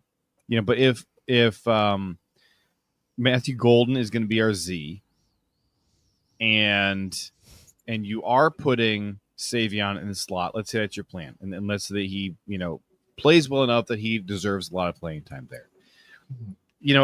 It's interesting to me trying to figure out who you're going to use as your X. Like your options are kind of Dobbs and Tay, and like, hey, how long is Jaden going to be on the roster? Hopefully he really picks it up in year 3 and plays like a mamma jamma, and he's out there. And in that case, I think he's kind of your slot. Like, and when Christian Watson gets healthy and they re-sign him to a new deal, which I think they should, is he rotational with Golden as a Z? Is Christian learning, to play X? I would like that. I'd like Christian to be an X. I think he's got the body type to do it. I don't know that Golden does. What did you say? Maybe. Can you hear the ice cream truck? Feed him some ice cream. I have one more point on Savon because I want to throw this out Go there. ahead. If he can be a consistent blocker, well, he's huge. He should be able to. Right. That's what I mean. We might have like an explosive Ben Skoranek on our hands here, which could be a very, very dangerous weapon in a passing game. And I know some people may be going, who's that? That's totally fair. Remember, he was the guy who was kind of lining up at fullback, Vikings, right? In LA. He was lining up at fullback for McVay. Oh, yeah, that's right. And they were running play action out of it and just letting him work into the space. And because he was able to insert block, into the A or B gap and dig people out in the run game, they could put him back there. The formation doesn't change, and now you can attack in a variety of ways because they don't know what's coming. If Savon can become a diet version of that, where it's like, well, I don't know if he can, he can block and kind of take care of some ancillary pieces. Again, this may be wish casting to the extreme, but you can slightly blur the lines a little bit between 11 and 12, which we've talked about on here ad nauseum because of how much we liked Colston Loveland and how much I thought he has the ability to do that for an offense. It's really, really unfortunate that he is going to Chicago to probably do that. But you never know. You never know. I feel like the first time we're going to see him on the field, knowing LaFleur, is a wide receiver sweep. It's going to probably. It's probably inevitable. Maybe a screen.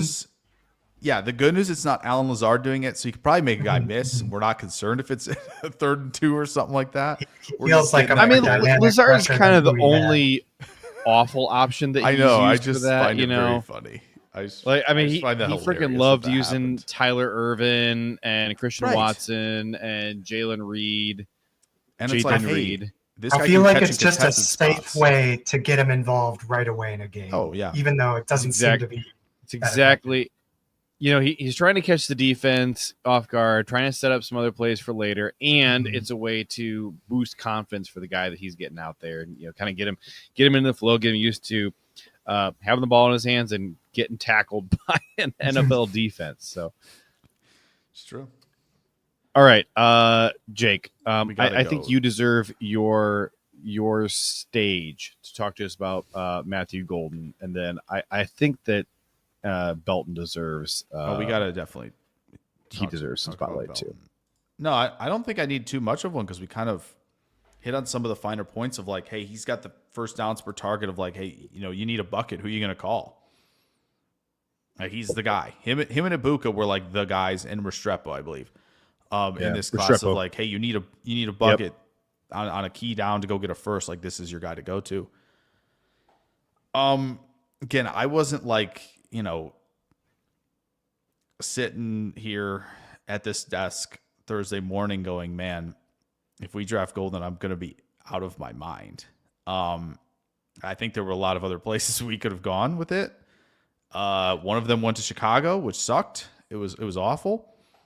I think you and I did like the horseshoe theory thing on this pod, talking about Golden leading up to the draft. Like, you and I were so high on him back in like early February, and I feel like we kind of got to a point where we almost just had like prospect fatigue about Golden, for sure, right but before also the draft.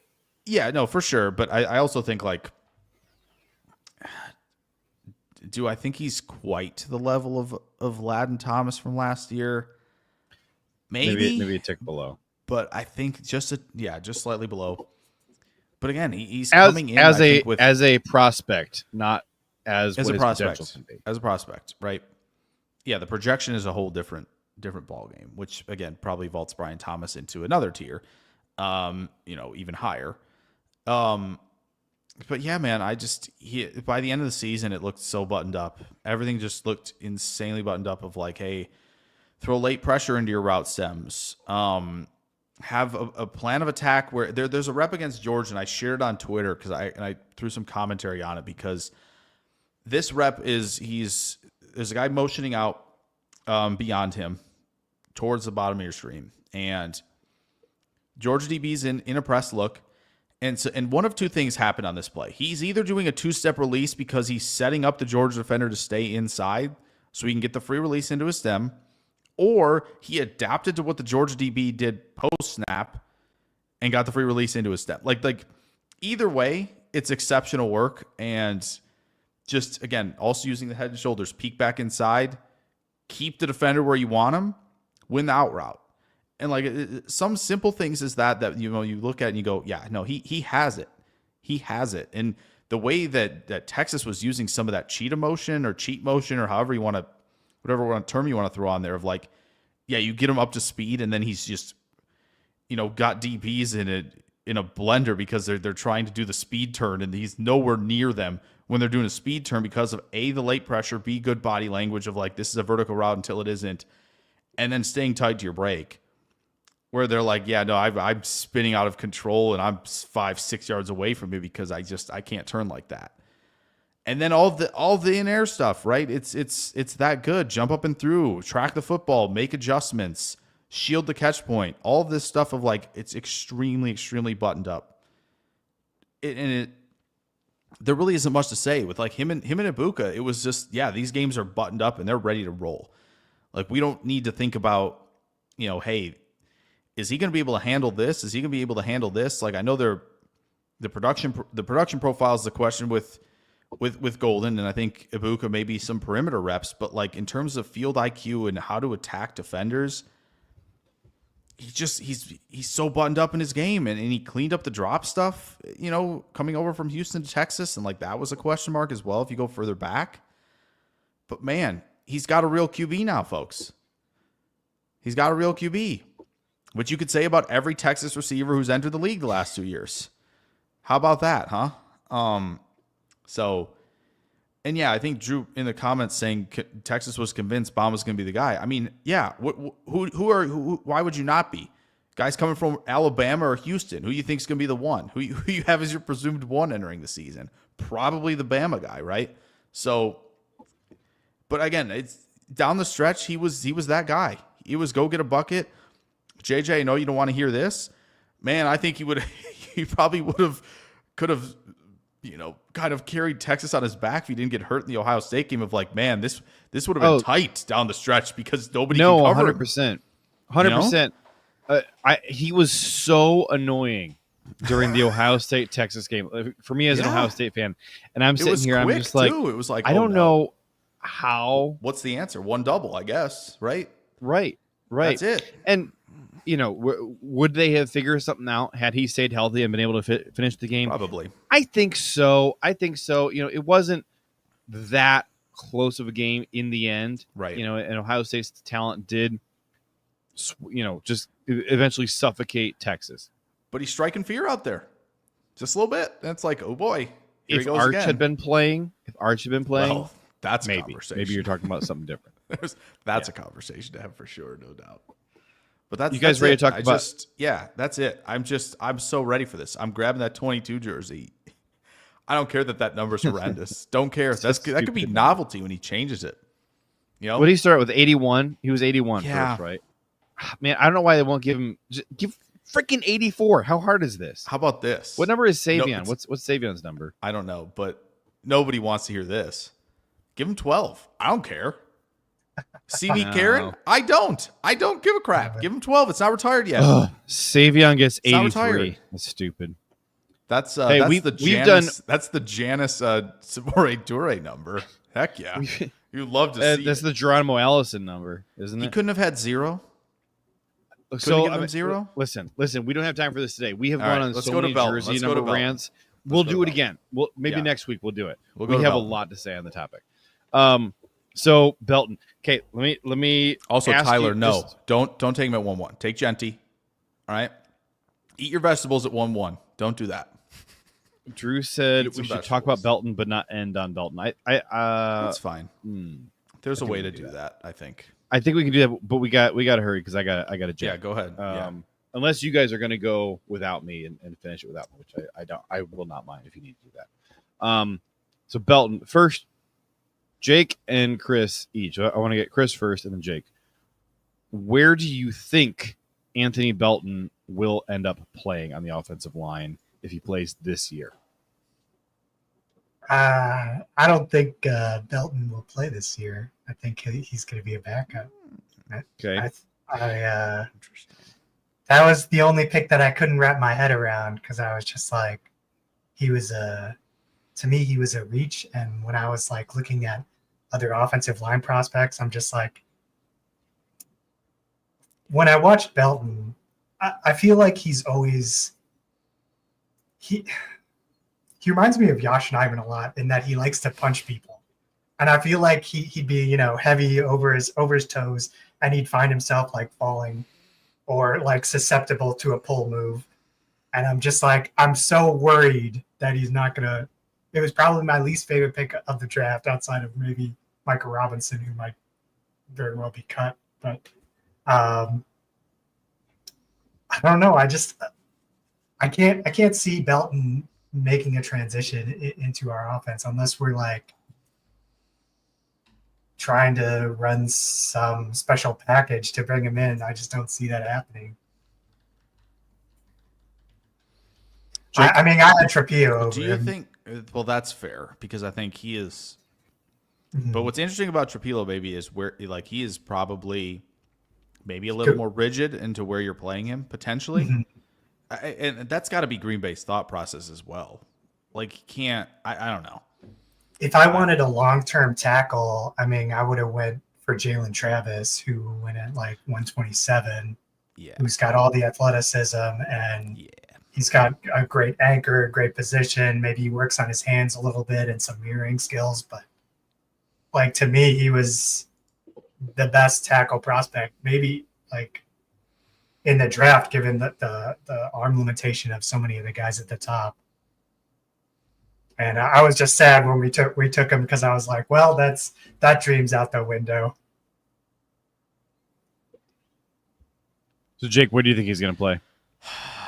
Yeah, this was the thing. I don't know if because we brought this up, right, JJ? in previous shows of like, hey, what if they take tackle and they want a guy who's going to be the guy in 2026? I don't know if I'd want this guy to be the guy in 2026, if I'm being honest. I think next year's tackle class is one to watch for sure. And let me ask you this. When does Goody ever attack the strength of a draft class? This is not what he's been doing the last few years. Wherever it's deep, he's like, nah, we're good. Oh, it's a great defensive tackle class? So true. Never mind. We got last year was a great position. Interior offensive line class. What'd you say? We got screwed in position this class. I mean, all the defensive line went all before us. Yeah, the top 4 being off Derek the board Harmon was going to the one. Steelers was heartbreaker. Harmon and Grant could have fell, and Nolan could have fell, and just everyone got sucked up. And then, like, even our second round targets and Sanders and Collins get picked up at 41 and 43. Like, I think when they were talking about trading up in that second, they were probably making calls to get those guys, but I just don't think anyone wanted to trade back. I think, they're like, we're going to trade up once and trade back twice. And I think they would have gone for one of those guys if they could have gotten that. I think that's why the Chicago-Buffalo trade happened, because Buffalo had those 2 picks near the end of round 2. Chicago had those 2 picks near the front of round 2, and they're like, oh, we can craft a pretty good pick swap for both of us, where like teams are offering more, and that's why they were able to get that done. Yeah, it didn't fall super great. Would I have thought about Josh Simmons at 23? Absolutely. I would have said that too. I know. I was like, oh, he's there. Like this could work. And then I had the combo on stream of like, hey, his ball skills are off the charts. Maybe they just take Starks and play him at corner. Just say, we're playing corner. Don't care. If there was any draft to take guys who had injury concerns or character concerns, it was this one, because there was just so much lack of high-end talent in there. I wouldn't have been surprised if they had taken Johnson. I just figured the medicals weren't there. The medicals. To consider. That's where I thought Connerly might come into play, of like, oh, look at this guy who moves like nobody else at tackle and has, just the hand usage is horrendous, but we'll get him there for 26 of like, oh yeah, that's their long-term move. Like, yeah, it was weird. And then not picking Amos was strange twice. That one hurt me a lot, especially in the second, where as you said, Chris, kind of the top guys, like even if they were looking for run defending edge guys, like JTT goes 44th or 45th, one of the two, to the Colts, and you're like, whoa, here we go. Like and that was kind of to my point about like this pendulum swinging of like, no, teams understand like who went. Yeah, Carter goes first, but then Walker's is kind of a special case, but like the next 2 edge rushers were the 2 guys who could defend the run and were bigger. And I don't think that was any coincidence. And so I think the same thing goes with kind of the nose tackles. But then, yeah, you get your TJ Sanders and he goes off the board very quickly, of like just very strange. I know I haven't answered your question, JJ. I'm going to answer it. I promise. To me, it looked. I've done the film now. I'm putting it together for tomorrow. I'm not thrilled about how it looked, to be honest. Okay. I'm not thrilled. I think I see actually the vision at guard maybe a little more for a couple reasons. One, because again, I thought the tackle stuff was just a little clunky. And that's why I think Green Bay has often stuck to like, hey, no, we gotta keep it under 316-ish, 315. Like we gotta have, and I don't mind the strategy of like having the dancing bear types who can be fine against the run up front. And then now with this shift of like, hey, we got 3 dudes in the interior who are going to punch you in the face. And we're getting vertical in this run game. We're not messing around with zone anymore, which I think plays into why Jacobs came in at running back, of like, he can do both things. So we're going to be more multiple this run game. So I could see him maybe snatching the right guard spot and like, again, maybe dropping a few pounds, getting down to that 325-ish range. And then, just being a true mauler up front of like working low to high and like just driving guys away from the football, because I think it's doable. But again, yeah, I don't know, because we talked about the like long-term tackle, maybe, you red shirt and be that. would have liked on a younger prospect probably, Yeah. right? Like a Connerly, which would have made more sense. But yeah, I feel like he's going to at least challenge the right guard spot. If not just take it outright. And they think that Jordan Morgan is actually the long-term answer at tackle for 2026. And maybe they get him back to that. That would be my guess as to the plan, because again, they went bigger. They go get Banks, and Jenkins, pretty big dude playing center. Like, it feels like that's the move. I was really hoping for that Jared Wilson pick so we could keep Jenkins at guard, or maybe would have move him been outside. nice. Yeah, or even Wyatt Millam. Like, yeah, you know, you see the tape of him against Penn, and you're like, why is this guy? I don't know. I couldn't understand down. why he fell to like 89 when you yeah. know Trujillo and Belton are going in the 50s. Yeah, it was, again, it was advertised as a strange draft, and that teams were going to have wide-ranging grades across the board, and I think it showed. I think it really, really showed. Even at receiver, like the Lions going up, I don't even remember how many spots it was to go get Tesla. Just like, whoa, here we go. They're coming out of It was a good like 15 spots, I think. They're coming all the way from halfway across the world to come get Tesla. It's just very strange stuff. Just a very strange thing. Like, it was just kind of all over the place, and the D line was just attacked relentlessly by these teams early and often. So for seeing Royals and Iomena are dropping to the 130s, and you're like, oh man, if we hadn't taken a wide receiver, we could grab one of these guys late, but we were already full up. Well, and then Armstrong didn't even get drafted, which was kind of surprising. For all the production he had. Restrepo didn't get drafted either. That was shocking, because from everything I've heard, like, Restrepo is like an amazing kid as well. Okay, like, not an athlete, but a fantastic production. From what I've heard, he's a great kid. I was surprised that he went undrafted. Well, the one thing on that really quick is like, the 40, whatever, blah, blah, blah. But it's like, are we shifting to the bigger slot receiver of like, we don't want this type in the room? But then again, well, I guess production though. I mean, he wasn't a slouch program either. It's not like he's putting up these numbers at frickin' Furman or something. No. It is a good story that he goes to the Titans to be reunited with Ward. Yeah, it would have been cool if they got everybody that Cam played with, and they gotten Kyle Williams as well. Of like, we know he can play with these guys. We've seen it. But yeah, I don't know if that's maybe the reason why, and he's just slower and like, well, he's not big. So what advantage are we creating for him at slot receiver? I get it, like, but Tez got drafted, and I'm like, yeah, but he's explosive, and like they could maybe do the Tutu Atwell thing in Tampa with him of like handful of plays to try and stretch the field a little bit.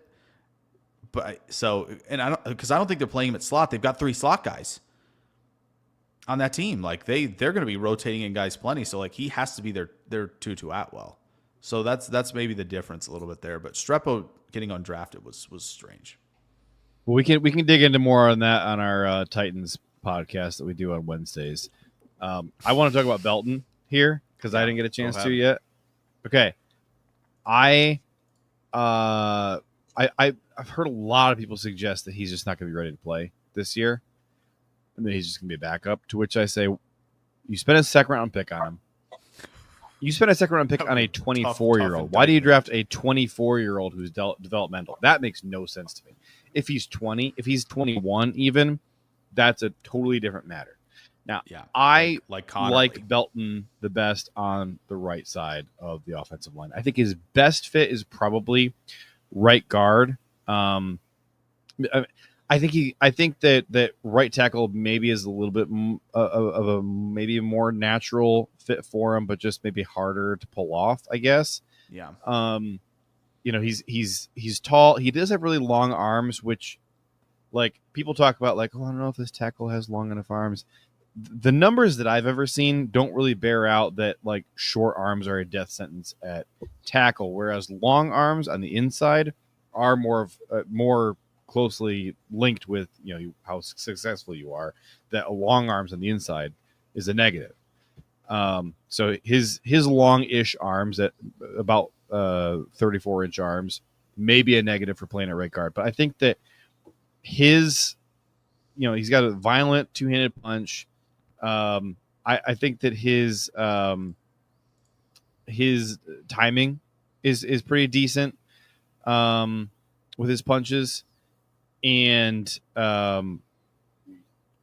if we have him playing inside, I don't feel super comfortable having him at left guard where we're going to be asking him to pull. And I don't know if his agility is quite there. I like him better on the right side. He's a nasty run blocker, which I like. Yes. Kind of just a nasty personality all around, which, to be honest, like we kind of need some of those, sweaty slugs on the offensive line. We have too many nice guys. If you ask me, like we need some guys, with a chip on their shoulder and kind of some body stank. Like you need that on your offensive line. Please give it to me. So, I from everything we hear, the Packers are just not willing to move Zach Tom off of right tackle. I think they should. I just think that you can get even more out of Zach Tom and a lot more out of your offensive line if you're willing to move him, because we have body types that are a more natural fit for right tackle. And I think we have some clear needs elsewhere for Zach Tom's skill set. Like, okay, love Rashid. I was gonna make sure you made that clear of like you're not putting him to center, right? That was you're thinking left tackle is a great spot to move him to, right? Is that what you're thinking? Yeah, here's okay. I'll rank the spots for him. Okay. Left tackle, center, left guard, right tackle, and then that's it. Like, don't even freaking put him at right guard. Him or Eldon. Don't put either one of them at right guard. But we in Elton and Zach Tom, we have two guys who I think are all pro caliber at left tackle or at center.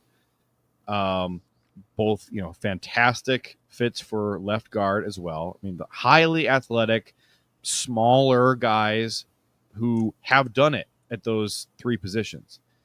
This is where I'd like to see those two guys. I know that Zach Tom is playing fantastic at right tackle. I think we could get more out of this offensive line if you had a home for Jordan Morgan, if you had a home for, so Aaron Banks, probably our new left guard. You're probably going to have Anthony Belton and Sean Ryan and Jordan Morgan all competing at right guard. You're going to have Jordan Morgan probably challenging Rasheed Walker again for left tackle. I think we all don't have a ton of confidence that Morgan can hack it at tackle in the NFL. Maybe he can. Haven't seen it so far. We got some pieces shuffling around for sure. Yeah. Drew says Tom can't play center because of money. I've heard that. And that's exactly why you want him to play center. Be the center, and then we'll resign you. Yeah, then right. We'll move you. Well, you see, top center me, money I want our where... I want our best fit for the most important positions playing those positions. All right. I would like our best left tackle to play left tackle. I'd like our best center to play center. Listen, and all of the problems would have been solved if we drafted Marcus Bowe. He did fall quite a bit. Problem would have been solved. No, Sean Ryan. It's a shame. Should have been Ryan, the center. Belton, and Morgan are all going to be 24 this year. That's wild. 3 different draft classes. Yes, too. Sean Ryan. I mean, that's the developmental dart throw, right? Like, oh, he's younger. Mm-hmm. And so, like, the idea of Belton being a developmental guy at 24, no. The Rams drafted 2 24-year-olds last year. What'd they do? Contributed immediately. All right? Fisk and Verse were out there, running people over out there just as even pass rushers. And Fisk was, doing his thing as a pass rusher in a multitude of ways. Like, you need your 24-year-olds to be playing when you draft them. There's no excuses there. Unless they're a QB, I guess, maybe, because they play a lot longer and you can get away with it. But even then, like, all the older QBs last year, they played. There was Penix didn't play. But, like, the guys who, didn't have a $100 million QB coming off of a major injury at the 35-36, that's a whole other conversation of what's going on over there. But yeah, 24-year-olds need to come into play. And that's that. With the way it's moving and like with what the Rams did, or at least tried to do, right? Obviously they traded Jonah Jackson away. But like they tried to bring in those three of like, no, we're gonna punish people on the interior. No questions asked. Like that feels like what they're gonna do. And yeah, I think this is where we're going. I imagine what Adam Huddle put here of Morgan, Banks, Jenkins, Belton, Tom in 26. Because again, if you want to be this type of team on the interior, Jordan Morgan doesn't fit that. That's not Jordan Morgan's game. Jordan Morgan could be the guy in San Francisco as a guard, no question. You want to run zone, you want him to get to spots, he'll get to spots. I don't have no questions about that part of his game. Is he going to push people around on the interior? He could probably stay in front of guys and keep the pocket clean. But if you're actually like taking this step of like, this is how we want to run the football up front, I just don't think he can be a part of it. I don't think it's going to mesh perfectly well. Get yourself a run package. Maybe we transition to Malik Willis and we just go full on the ground. You know? Malik Willis and Savon in the backfield. Oh man. Oh boy. That'd be funny. Oh boy. I mean, to me, I look at the guys we have on our roster and like, as far as right guards go, we just don't really have right guards on the roster. Like, I think just throwing stuff at the wall, man. I think Belton and Ryan are the closest thing we have to a right guard anywhere on the roster. Or Banks. As far as Banks could be, or Banks, yeah. I think Banks is a better fit at right guard than I do at left guard. From what everybody's saying is that, hey, he's never played right guard. You can't move him there. Okay. Maybe that's too difficult of a switch to ask him to make. I think I'd like to see him start trying to do it in training camp and see what he can do. I think he's a better fit. I think we have a lot of options of guys who are natural left tackle or left guard fits. I think that like long term, here's my dream offensive line. And I'll tell you, my dream offensive line does not include a right tackle because I don't know who the heck we'd have playing right tackle. There's only 4 guys on this line. So there's a question mark at right tackle. But if I'm putting guys where I think that they operate best, I got Zach Tom at left tackle. Completely agree. I have Jordan Morgan at left guard. Interesting. I have Elton Jenkins at center. And I have probably Aaron Banks at right guard, and then that kind of pushes Anthony Belton out to right tackle. That's kind of the offensive line that I think plays to people's strengths the most. Could Donovan Jackson have solved these problems? 1,000,000,000% he could have. Yeah, that's the thing, isn't it? Donovan Jackson, isn't it? Okay, now obviously Donovan Jackson has to prove he can do it in the league. 24th, it was tough. But you know who Donovan Jackson is? He's just a second Zach Tom. In terms of, hey, there's multiple positions you can just stick them and just forget it. Your position is solved because you put Donovan Jackson there. You put Zach Tom there. I mean, look, Zach Tom is playing right tackle because they just didn't have a right tackle and there wasn't really a natural opening for him. And now they're like, well, we can't move him because he's so good at right tackle. You couldn't possibly try something else and see if he's even better. I think the problem is they just don't have a right tackle. That's the problem. It's not the Tom can't do something else at a high level. It's nobody can do what Tom is doing over here at a high level, and that's our problem. We can't move off of this because we don't have this. And then maybe that's where a Trapilo would have come in, perhaps, Prince Capsaicin says Morgan seemed to play left guard pretty well in his one start there. I'm drawing a blank on which game that was, but I think I remember it being pretty good. I forgot until you said that. I forgot that he did play a game at left guard for us. Hang on. That wasn't Arizona. Was that Jacksonville? Was that the LA game? Ooh. That could have been. I feel like it was like 3/4 of the way through the season. Well, I thought he got hurt. I think it was the week before his second injury. Is what I thought. He played Detroit game, week 9. And how did he do? Do you have anything on that? I got the grades. Mm-hmm. Looks like 60.6 overall. I'm trying to. Pressures? What do you have for pressures? 4. Oh, that. No. Prince Cap says He played the rest at right here. guard. He played the rest at right guard. I thought you were talking about the Jacksonville game because he had 22 snaps at right guard there. He did well. That's Jacksonville. They don't have this thing called defense. They don't have D tackles there. No. Drew said, I think the Packers have a plan, but it'll be up to the players to battle it out in training camp. I don't. But here's the thing.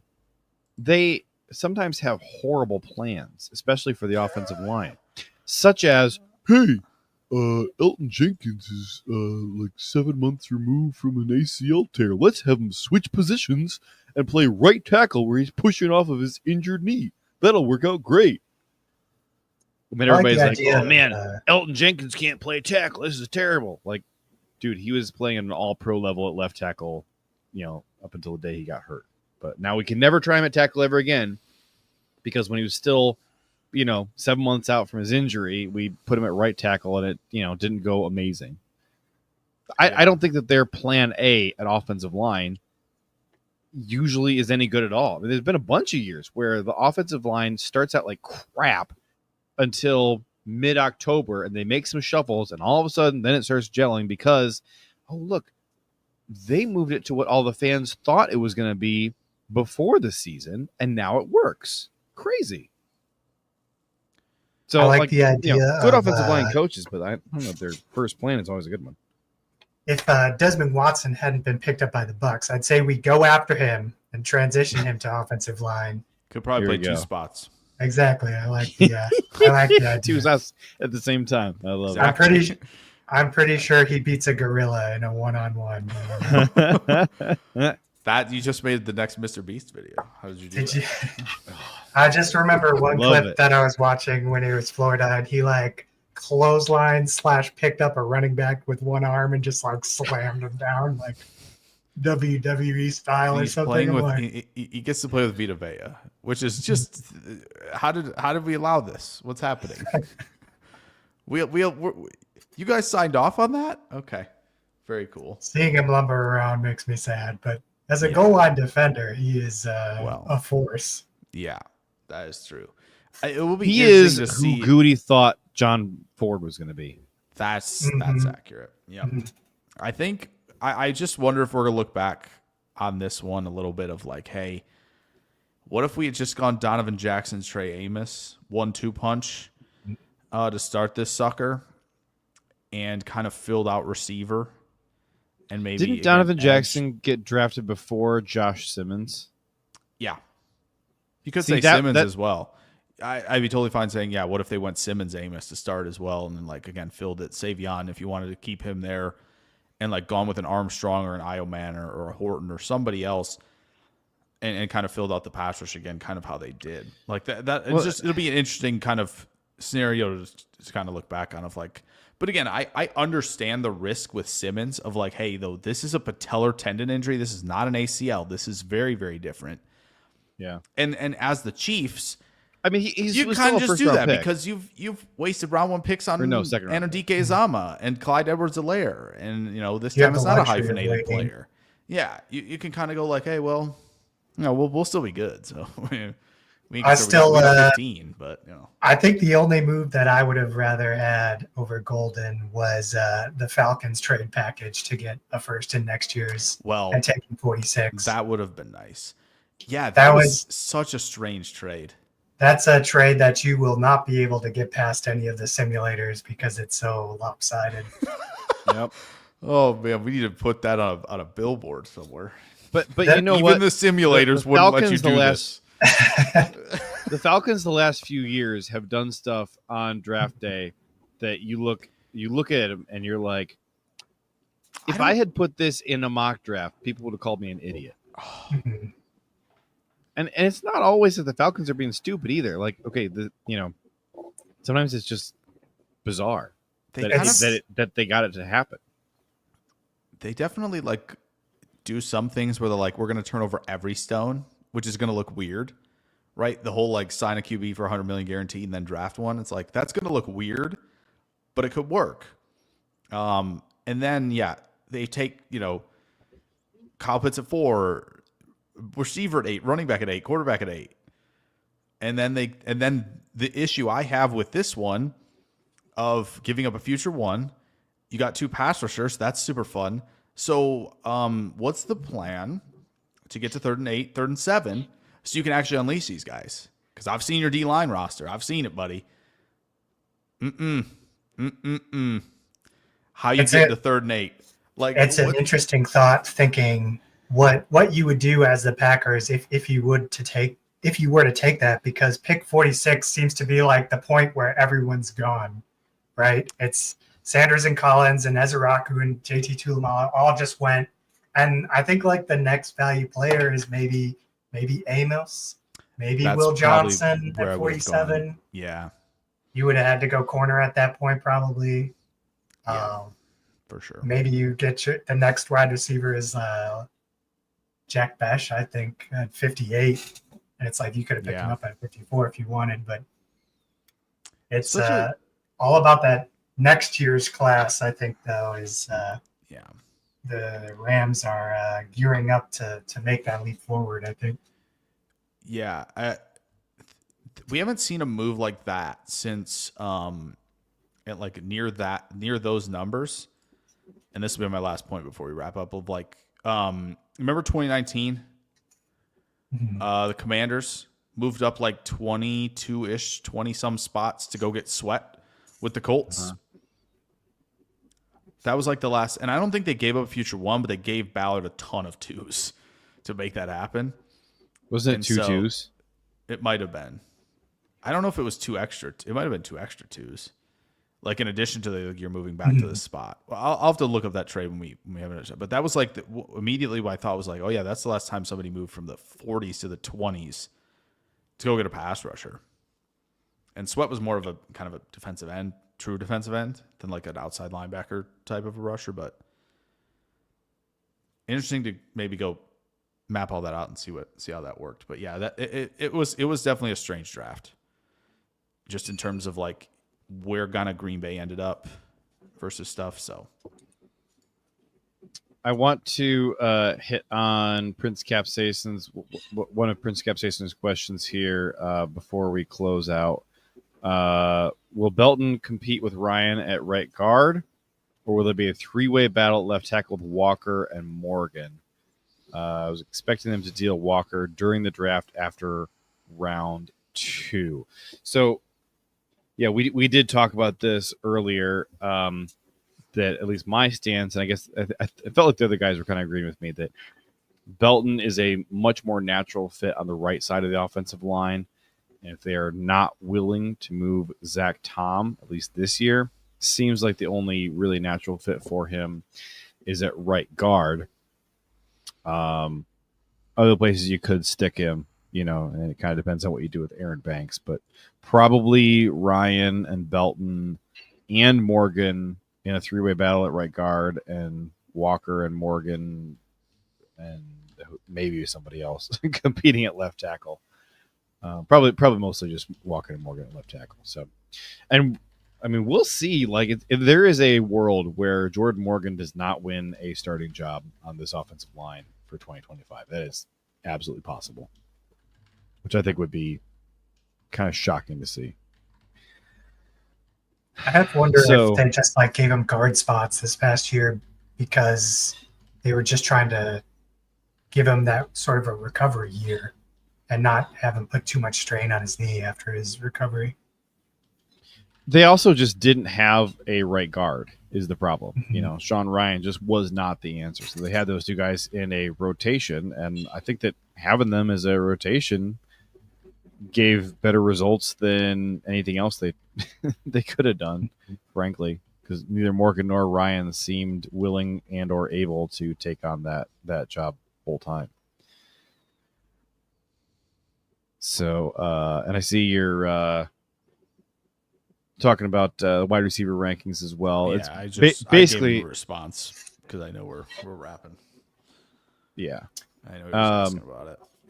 We can talk about that tomorrow. And tease. I'm sure next week we're gonna continue on with our other picks and I think we have to rant about other teams' drafts too, potentially. I think I'm gonna have to make sure I am really familiar with everybody's draft around the whole league before I can do that, because I only feel familiar with like 7 teams full drafts. So Buy Patriots futures, folks. Or talk about the UDFA class. I mean, Julian Fleming. Come on, let's see it. Wait, where did Julian Fleming end up? He's with the Packers, I think. Yeah. No, he's not. Yeah. Freaking Julian Fleming. Pretty sure I saw him on the list. Yeah. Jamin.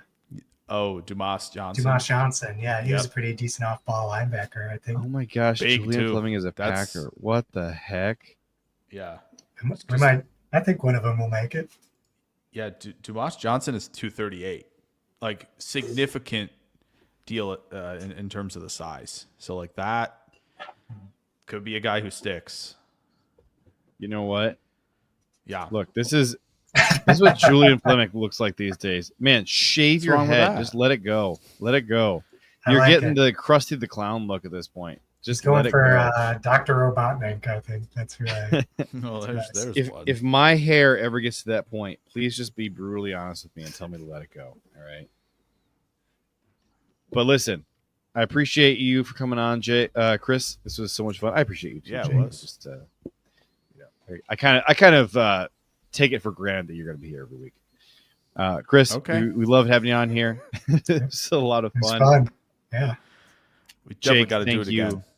Definitely Thank gotta you do it for again, carving Chris. time out of your schedule to be on here too, Jake. I course. appreciate you too. And in the words of the late great Mr. Ed Powell, hats off. Gosh, we didn't talk about Murphy Chris, either Where's your? this week, JJ. I was gonna. I have to do it initially next titled week. this stream "Thank You, Mark Murphy." Was just the Let's title do of the it next stream, week. and then I realized that was gonna be terrible for SEO, and so I didn't do it. Yeah, that's fair. But yeah. All right, Chris, I like see you show some respect. Yeah, there we go. That's better. All right, go, Pack, go.